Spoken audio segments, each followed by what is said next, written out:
In the fourth grade, I played Wendy in our public schools production of Peter Pan. The year was roughly five. I was in a fourth, fifth grade combo class with two teachers. It was a team taught classroom with Miss Anaya and Miss Russet.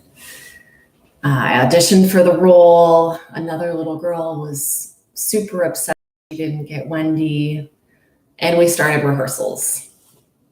We had the Lost Boys, we had the Indians, we had the Crocodile, we had Captain Hook, we had Wendy, we had Wendy's brothers, all the roles, Tinkerbell, everything was filled. And 4 weeks into rehearsing, and I remember we rehearsed during the school day, we rehearsed after school, and all the kids were working super hard.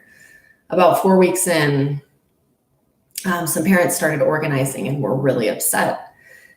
And their stance was that the Indians, which was the term in 1995 used for Native Americans, the representation of Native Americans in Peter Pan in the screenplay we were using was inappropriate and was damaging to Native Americans today as a misrepresentation. So we had parents organizing, and then we also had, I remember, other parents who were very upset, saying we had to stick with the screenplay. And the kids were caught in the crossfire, confused, fourth and fifth graders, 9 and 10-year-olds. We sort of wondered what was going on. A lot of parents angry, a principal who couldn't take the leadership role. And amongst all this turmoil and request for change, our rehearsal stopped for maybe a week or so.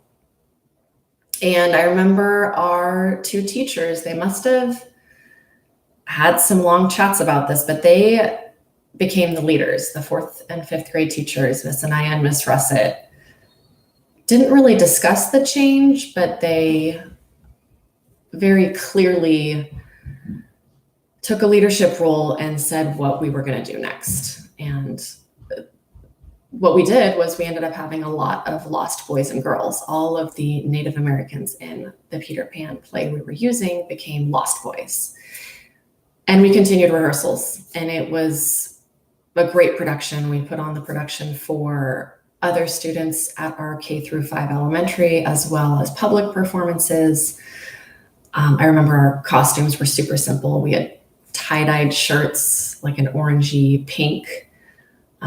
It's very fond memories of that production, and no one noticed that we had changed the screenplay, or at least it didn't seem like anyone had noticed, and that there were a ton of lost boys. And now as an adult, I look back, and I hadn't thought too much of it as a 9-year-old, but now when I look back, I see how elegantly our leaders, our teachers, Miss Anaya and Miss Russet, took a situation that was contentious, where change was, I believe, required, and made a positive outcome of it.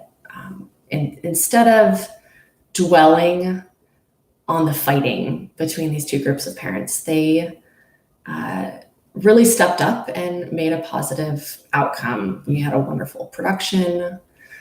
And then the other thing I realize is you can dwell on something being unacceptable or not okay, or you can move forward and come up with a solution and make a choice as a leader to change the situation. And as long as you're approaching it in an elegant way and you do it with strength, you can just move forward. And so I think the thing I learned most about this incident is how powerful leadership can be in tumultuous times, and that focusing on the positive is how you move forward.